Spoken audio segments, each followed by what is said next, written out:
अस्सलामुअलैकुम dear student, हम करने जा रहे हैं एक्सरसाइज नंबर 4.7। पिछले वीडियो लेक्चर में मैंने 4.6 कंप्लीट करवाई। उसका जो कि है लिंक आपको डिस्क्रिप्शन बॉक्स में ज़रूर मिलेगा। और आप जो कि है चैनल को लाइक और सब्सक्राइब करना मत भूलिएगा। अगर तो वीडियो पसंद आए तो वीडियो को भी ज़रूर लाइक कीजिएगा। अब हम एक्सरसाइज नंबर 4.7 में करने जा रहे हैं। तो सबसे पहले हमें नेचर ऑफ रूट्स का पता होना चाहिए कि रूट्स की नेचर क्या होती है। हमें पता है कि जब हम एक क्वाड्रेटिक इक्वेशन को सॉल्व करते हैं, कोई भी हमारे पास क्वाड्रेटिक इक्वेशन है, जब हम उसको सॉल्व करते हैं तो हमारे पास दो आंसर्स आते हैं इस तरह से। तो ये दो आंसर क्या हो सकते हैं हमारे पास? ये दो आंसर किस सूरत में निकल सकते हैं? एक तो ये है कि हमारे पास वैल्यू आती है कि क्या नाम है इसका, पॉजिटिव वैल्यू होती है। जैसे कोई भी वैल्यू आती है x is equal to +7, x is equal to +5, x is equal to, ये वैल्यू पॉजिटिव हो सकती है, वैल्यू नेगेटिव भी हो सकती है। वैल्यू ये भी हो सकती है कि ज़ीरो हो। कोई भी इक्वेशन को जब हम सॉल्व करें तो हमारे पास आंसर में क्या है, ज़ीरो भी आ सकता है। और वैल्यू हमारे पास परफेक्ट स्क्वायर भी आ सकती है। परफेक्ट स्क्वायर का मतलब क्या होता है? 49 जिसका स्क्वायर रूट लिया जा सकता है, 36, 25, 16।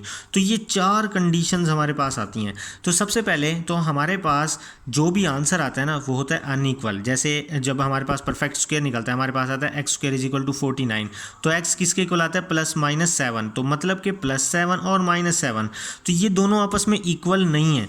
तो जब भी वैल्यू परफेक्ट स्क्वायर होगी तो भी अनइक्वल होगी। ये मैं याद करने के ट्रिक्स बता रहा हूँ आपको। तो वैल्यू अनइक्वल होगी, चाहे वैल्यू नेगेटिव हो, चाहे दोनों नेगेटिव हो, चाहे एक पॉजिटिव हो एक नेगेटिव हो, तो भी वैल्यू अनइक्वल होगी।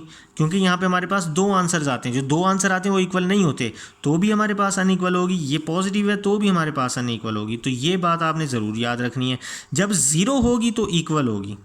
अब जो कि हमारे पास दूसरी बात ये है कि अगर तो वैल्यू आई नेगेटिव, मतलब कि x square is equal to -20 इस तरह से। तो और स्क्वायर को ख़त्म करने के लिए जब मैं स्क्वायर रूट लेता हूँ, तो जब स्क्वायर रूट के अंदर माइनस आ जाता है तो ये बन जाती है वैल्यू इमेजिनरी, बन जाती है इमेजिनरी। तो हम इक्वल के साथ लिखेंगे इमेजिनरी, के वैल्यू जो कि है वो इक्वल होने के साथ साथ इमेजिनरी भी है। सॉरी, ज़ीरो के आगे मैंने इमेजिनरी लिख दिया, ज़ीरो के नहीं बल्कि नेगेटिव वैल्यू के आगे लिखना था। नेगेटिव के आगे हमारे पास क्या आ जाएगा? इमेजिनरी। अब जो कि हैं बाकी जो जितनी भी वैल्यूज़ होती हैं सब रियल नंबर्स होते हैं। चाहे वो पॉजिटिव में हो वो भी रियल नंबर होता है, ज़ीरो में हो वो भी रियल नंबर होता है, नेगेटिव में रियल इन नंबर इसलिए नहीं आएगा क्योंकि स्क्वायर रूट के अंदर नेगेटिव आता है तो वो इमेजिनरी बन जाता है, ना कि नेगेटिव। तो ये भी हमारे पास क्या बन गया? Real number. तो ये आपने इनकी नेचर्स याद करनी है और इनकी नेचर्स से हमने क्वेश्चन को करने, क्वेश्चन के जब आंसर आएंगे तो हमने उनकी नेचर्स बतानी है कि उनकी नेचर क्या है। तो अब हमने करना है इसका पार्ट फर्स्ट में हमारे पास सारी की सारी क्वाड्रेटिक इक्वेशन है। इसमें हमने डिस्क्रिमिनेंट का फॉर्मूला लगाना होता है। डिस्क्रिमिनेंट का फॉर्मूला होता है b² - 4ac।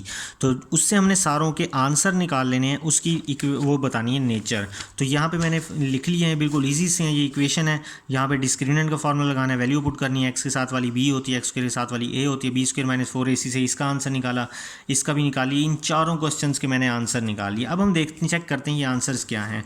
डिस्क्रिमिनेंट हमारे पास यहाँ पे आया कितना? 20।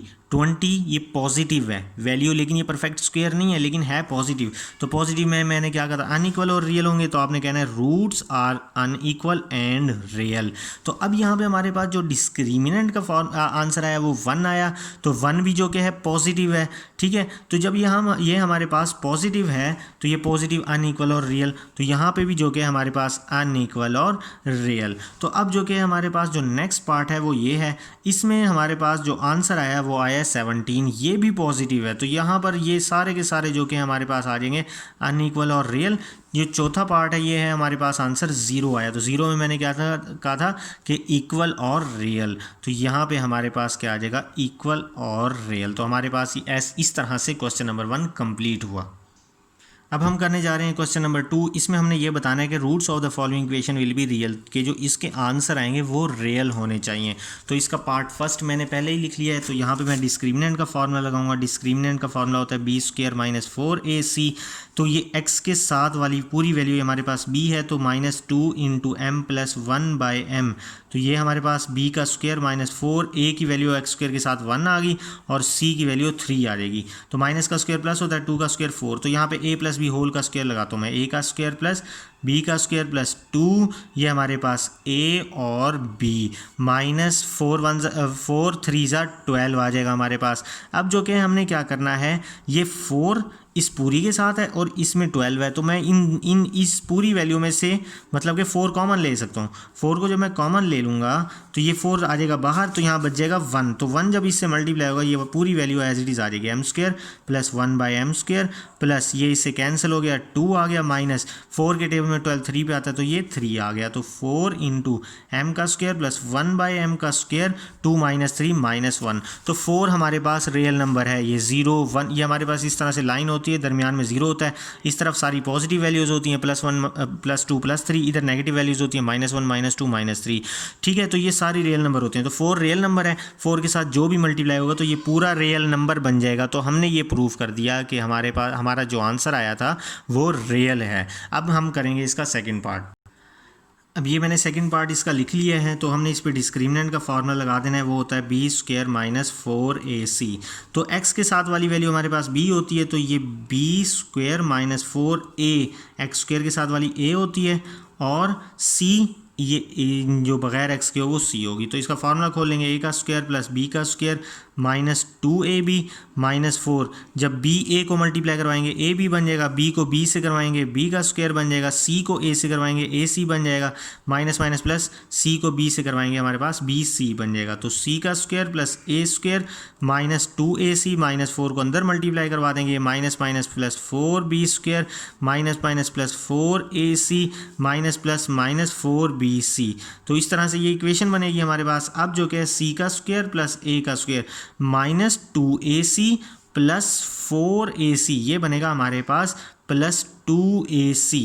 ठीक है, फिर उसके अलावा हमारे पास जो ये 4b² है इसको मैं लिख देता हूँ लास्ट में, 4b², और ये वाली जो वैल्यू है इसको मैं लिख देता हूँ सेंटर में, -4ab और -4bc। अब यहाँ पे मैं फार्मूला जिस तरह से बनाऊंगा वो ट्रिक बताऊंगा, वो आपने याद रखनी है। इन तीन वैल्यूज़ का जो फार्मूला बनेगा c प्लस a का होल स्क्वायर। ठीक है, तो यहाँ पे इस -4ab और -4bc को मैं ऐसे ही कैसे लिखा रहने देता हूँ, इसको मैं लिख देता हूँ 2b का होल स्क्वायर। अब सपोज़ हमारे पास ये पूरी वैल्यू a के इक्वल है, ये पूरी वैल्यू b के इक्वल है, तो यहाँ सेंटर में माइनस है, तो मैं एक काम करता हूँ, इधर a minus b whole square का फार्मूला बनाता हूँ। तो a minus b whole square का फार्मूला किसके इक्वल होता है, a² minus 2ab plus b², इसके इक्वल होता है। तो ये स्टेटमेंट मैंने यहाँ बनानी है।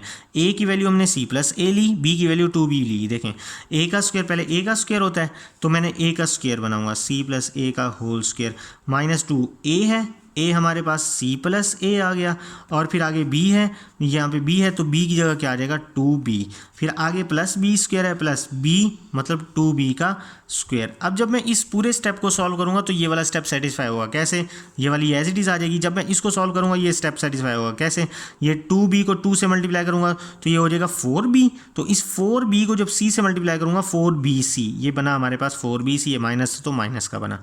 ठीक है, इसी तरह ये 2 और 2b 4b को जब मैं a से मल्टीप्लाई करूंगा तो बनेगा 4ab, तो ये देखेंगे ये 4ab और ये वाला माइनस आ गया।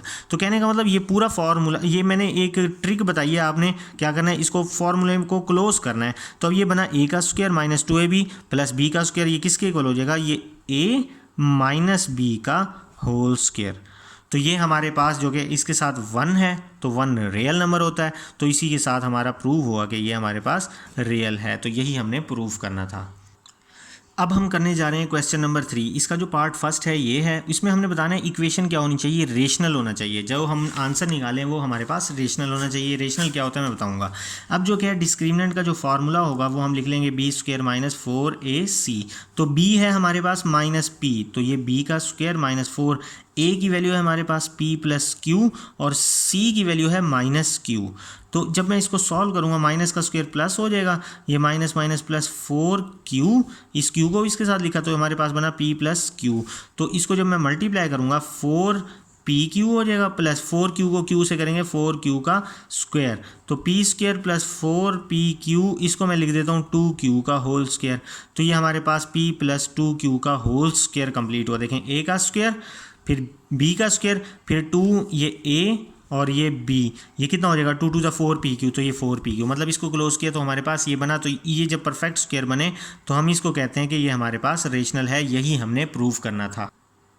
अब हम सेकंड पार्ट करने जा रहे हैं। बिल्कुल इजी सा ये सेकंड पार्ट मैंने लिख लिया, डिस्क्रिमिनेंट का फार्मूला लिखा, वैल्यूज पुट कर दी। ये b की वैल्यू आ गई 4, ए और सी। तो माइनस का स्क्वायर प्लस होता है, तो इसका हमने स्क्वायर खोल लेना है, ए का स्क्वायर प्लस बी का स्क्वायर माइनस 2ab, और ये माइनस माइनस प्लस हो जाएगा 4pq। तो ये 4pq आया, ये दोनों वैल्यू एज इट इज लिख लेंगे, इन दोनों को सॉल्व कर लेंगे। -2 + 4 = +2। ठीक है, तो p² + q² + 2pq ये हमारे पास क्लोज हो जाएगा फॉर्मूला p + q के होल स्क्वायर में। तो यही जो कि रेशनल होता है, तो यही जो कि है हमने प्रूफ करना था। अब जो कि है हमने करना है क्वेश्चन नंबर 4। इसमें वो कह रहा है for what value of m, m की वैल्यू फाइंड करनी है, roots of the equation is equal. तो मतलब हमारे पास रूट्स क्या होने चाहिए, इक्वल। तो रूट इक्वल होना चाहिए। इसका पार्ट फर्स्ट जो कि है वो मैंने लिख लिया है। तो हमारे पास डिस्क्रिमिनेंट का जो फार्मूला होता है वो होता है b² - 4ac। तो b की वैल्यू ये है हमारे पास 2 × m + 3, ये इसका होल स्क्वायर आ जाएगा -4। a की वैल्यू है हमारे पास m + 1, c की वैल्यू है हमारे पास m + 8। 2 का स्क्वायर 4 हो जाएगा, इसका फार्मूला खोल देंगे, a का स्क्वायर + b का स्क्वायर + 2ab जो कि है वो बनेगा 6m - 4 इंटू, जब मैं इसको मल्टीप्लाई करवाऊंगा m का स्क्वायर, m को 8 से करवाएंगे, फिर 1 को m से करवाएंगे, मतलब 1m बन जाएगा, प्लस 1 को 8 से करवाएंगे 8 आ जाएगा। तो अब जो कि है हमने क्या करना है, 4 को मैं इन दोनों में से कॉमन ले लेता हूँ। 4 मतलब इस पूरी के साथ भी है, ये 4 इस पूरी के साथ, तो मैं 4 को कॉमन ले लेता हूँ। m² + 9 + 6m, ये माइनस अंदर मल्टीप्लाई होगा -m², ये 8 + 1 मतलब कि +9 बनता है, +9m हो जाएगा। तो ये माइनस इस प्लस को -9m बना देगा, और माइनस प्लस -8 हो जाएगा यहाँ पे डिस्क्रिमिनेंट। अब हमारे पास जो क्वेश्चन था उस पर गौर कीजिए। क्वेश्चन में उसने कहा है roots of the following equation is equal.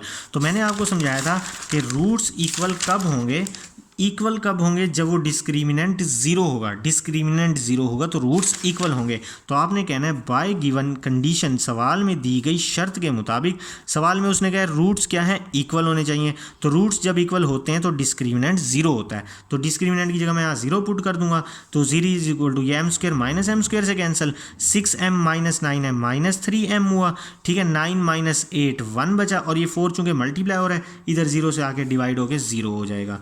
ठीक है, ये -3m इधर आके +3m हो जाएगा, +1 ऐसे कैसे, 3 मल्टीप्लाई हो रहा है, इधर आके यहाँ पे हमारे पास डिवाइड हो जाएगा। अब जो कि इसका सेकंड पार्ट भी मैंने लिख लिया है। अब हम इसमें वैल्यूज़ को पुट कर देते हैं। ये यहाँ से लेकर यहाँ तक b की वैल्यू है -2 × 1 + 3m, ये b का स्क्वायर -4, a की वैल्यू हमारे पास है यहाँ पे 1, और c की वैल्यू है 7 × 3 + 2m। तो माइनस का स्क्वायर प्लस 2 का स्क्वायर 4 हो जाएगा, तो 1 + 3 3 = 9 हो जाएगा। और इसको जब मैं 2a भी बनाऊंगा, 2a हमारे पास 1 है, b 3m है, तो 2 3 = 6m हो जाएगा। 4 1 = 4 और 4 7 = 28 × 3 + 2m। ये 28 इससे मल्टीप्लाई हो रहा है, ये 4 इससे पूरी से मल्टीप्लाई हो रहा है। तो मतलब इनमें से मैं 4 को कॉमन ले सकता हूँ। 4 को जब मैं कॉमन लूँगा तो ये 4 बाहर चले जाएगा, इधर बच जाएगा 1। उस 1 को मैं इधर अंदर मल्टीप्लाई करूँगा तो पूरी वैल्यू एज इट इज़ आ जाएगी। तो 4 को जब मैं इसमें से भी कॉमन लूँगा, इधर बचेगा 7, तो यहाँ पे बचना है 7। तो 7 को अब हम अंदर मल्टीप्लाई करवाएंगे, 7 3 = 28। ये मैं फिर बता रहा हूँ कि 28 की जगह 7 आएगा, क्योंकि मैं 4 कॉमन ले रहा हूँ।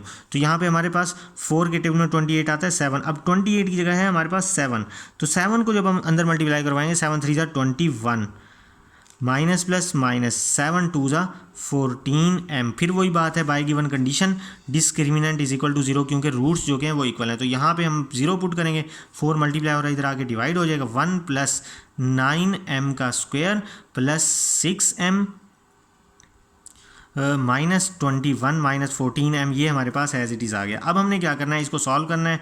यहाँ 9m² एज इट इज़ आ जाएगा, 6 - 14 ये बनेगा -8m। ठीक है, और 1 - 21 ये बनेगा -20 = 0। तो ये हमारे पास क्वाड्रेटिक इक्वेशन बन जाएगी m में, 9m² - 8m -20 = 0। तो ये पिछली इक्वेशन मैंने यहाँ पे लिख ली। अब जो कि हम फैक्टराइजेशन कैसे करेंगे, फर्स्ट और लास्ट को लिख लेंगे। तो 9 को जब 20 से मल्टीप्लाई करते हैं, आंसर आता है 180। अब हमने 2 डिजिट ऐसे ढूंढने जिनको मल्टीप्लाई करें तो 180 आए, प्लस माइनस करें तो 8 आए। तो डायरेक्ट ही मैं दिखाऊँ आपको, तो 10 को मल्टीप्लाई करते हैं 8 से, तो 10 8 = 180 आता है। ठीक है, और जब हम 10 में से 8 को लेकिन हम माइनस करते हैं तो 8 नहीं आता। तो इसीलिए हम इसका जो क्या है कोई दूसरा अमल देखते हैं। हमने क्या करना है, 18 को 10 से मल्टीप्लाई करना है। 18 को 10 से मल्टीप्लाई करने से हमारे पास ये आता है 180 आता है, जबकि 18 में से 10 को माइनस करेंगे तो 8 आएगा। तो अब हमने 10m में से 18m को करना है माइनस। माइनस करेंगे तभी 8 आएगा। तो माइनस करने के लिए मैंने कहा था ऑपोजिट साइन रखने हैं, ठीक है। तो जो ऊपर वाली के साइन होगा वो रखेंगे हम बड़ी वाली के साथ, छोटी वाली के साथ उसका ऑपोजिट साइन रखेंगे। इन दोनों में से कुछ भी कॉमन नहीं आता, m कॉमन ले लेंगे तो 9m + 10, ये दोनों 2 के टेबल पे जाते हैं तो माइनस के साथ 2 का टेबल कॉमन ले लूँगा। 2 9 ज़ा 18, माइनस कॉमन लिया तो प्लस हो जाएगा, 2 10 ज़ा 20 इज इक्वल टू 0। तो 9m + 10 बिल्कुल सेम है, ठीक है, और ये m - 2 आ जाएगा हमारे पास इज इक्वल टू 0। तो 9m + 10 इज इक्वल टू 0 और m - 2 इज इक्वल टू 0। -2 जो कि इधर आके +2 हो जाएगा, यहाँ से m की वैल्यू निकालूँ -10, 9 मल्टीप्लाई हो रहा है, इधर आके डिवाइड हो जाएगी। तो ये हमारे पास इसके सेकंड पार्ट का भी आंसर आ गया। अब जो इसका थर्ड पार्ट है वो मैंने लिख लिया है, बिल्कुल इजी सा है वो। ये हमारे पास क्वेश्चन है, हमने डिस्क्रिमिनेंट का फॉर्मूला लिखना है, वैल्यू उसको जस्ट हमने पुट करना है। ये हमारे पास b की वैल्यू, ये a की वैल्यू, c की वैल्यू, इसको फॉर्मूले में पुट किया। 2 का स्क्वायर 4, माइनस का स्क्वायर प्लस होता है, इसका फॉर्मूला ओपन कर दिया a + b का होल स्क्वायर। ये -4, 1 1 ज़ा 1, 1 को 8 से मल्टीप्लाई करेंगे 8, m को 1 से मल्टीप्लाई करेंगे m आ जाएगा, m को जब 8 से मल्टीप्लाई करेंगे 8m का स्क्वायर। 4 इसके साथ भी है, इसके साथ भी है, 4 को ले लिया मैंने कॉमन। तो जब 4 को कॉमन ले लिया तो यहाँ बचेगा 1, 1 इन सब से मल्टीप्लाई होगा, एज इट इज़ आ जाएगी। 4 इधर बाहर चला गया, माइनस अंदर मल्टीप्लाई होगा, ये -1 हो जाएगा। ये 8m + m ये हो जाएगा 9m + 9m। जब माइनस अंदर मल्टीप्लाई होगा तो ये माइनस प्लस माइनस हो जाएगा और ये 9m एज इट इज़ आ जाएगा।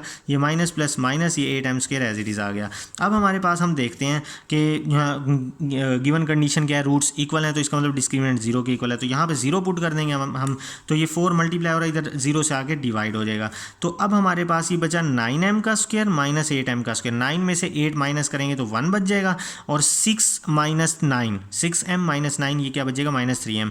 ये +1 जो क्या है ये -1 से कैंसिल, तो जस्ट हमारे पास m² - 3m is equal to 0 हुआ। इन दोनों में से m को कॉमन ले लेंगे। अब जो कि क्या करेंगे, m अलहदा से 0 के इक्वल आएगा, m - 3 अलहदा से 0 के इक्वल आया, ये -3 उधर जाके +3 हुआ। तो यहाँ पे हमारे पास m के जो कि ये 2 आंसर निकले। तो इसी के साथ हमारा क्वेश्चन नंबर 4 कंप्लीट हुआ। नेक्स्ट क्वेश्चन जो कि मैं नेक्स्ट वीडियो लेक्चर में बनाऊंगा इंशाल्लाह, उसका लिंक भी जो कि आपको डिस्क्रिप्शन बॉक्स में ज़रूर मिलेगा। वीडियो पसंद आए तो ज़रूर लाइक कीजिएगा, चैनल को सब्सक्राइब कीजिएगा, दुआओं में याद रखिएगा। अल्लाह हाफिज़।